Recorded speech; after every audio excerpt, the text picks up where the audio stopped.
زمانی که صدای من میشنوید. قیمتترین در دنیا این ایمان است. نزاد نبولید ایمان همان دم نمیتید خدا. دنیا را همه کس نمیداد است. ایمان الله دوست نیاد دیگه انسانش نمیداد. حالا زینات ایمان داد نگفت است که ای بنده خدا نکن من از تو جدا.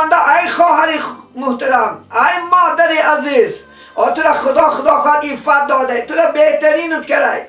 برای شما زنها علایده خدا وصف میکند قرآن در سوره زنها. نخواه که امروز تا حد رسید که خدا بهتر کنی. کم بغل فن که نمیدونه. حالا دخترکات فن میکنن انشاءالله.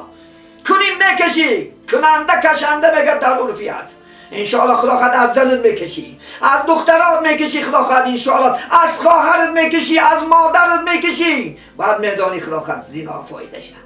حتی زنا با میان آوردنی چی است؟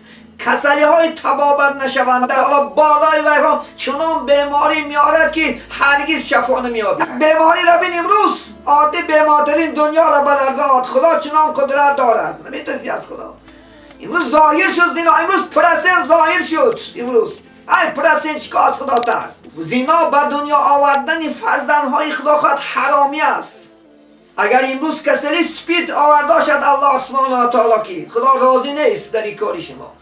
الله از اینم اگر تمام ادعای دنیا طبیبا اگر ضد این خدا خواهد داری آبان با الله سبحانه و تعالی یک بیماری میتید. چون که الله چهارتا بای بچه های پولدار امروز چهارتا پولدار شده خدا خواهد داشته باشد $10,000 داشتگیش. وقتی که این دنیا آدم همه خیلی پول ویران میکنه است، کمتر پول گذاشید بعد دیویژنش دیگه میشه. کسلی دیل خدا خواهد، آخر کسلی قند، این کسلی افلاس‌ترین قند است. زنا آشکار شد.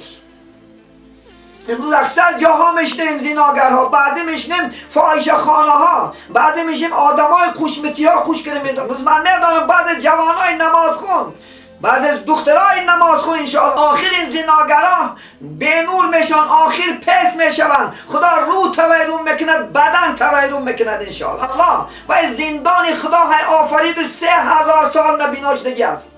1000 سال تصفوندش سرخ شد، 1000 سال تصفوندش سفید شد، 1000 سال تصفوندش سیاه شد. تازه سیاه هست.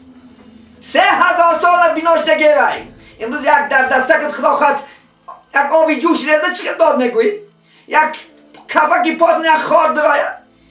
حضرت مولا میگن نداری بر کفی پا طاقتی خال دلیلی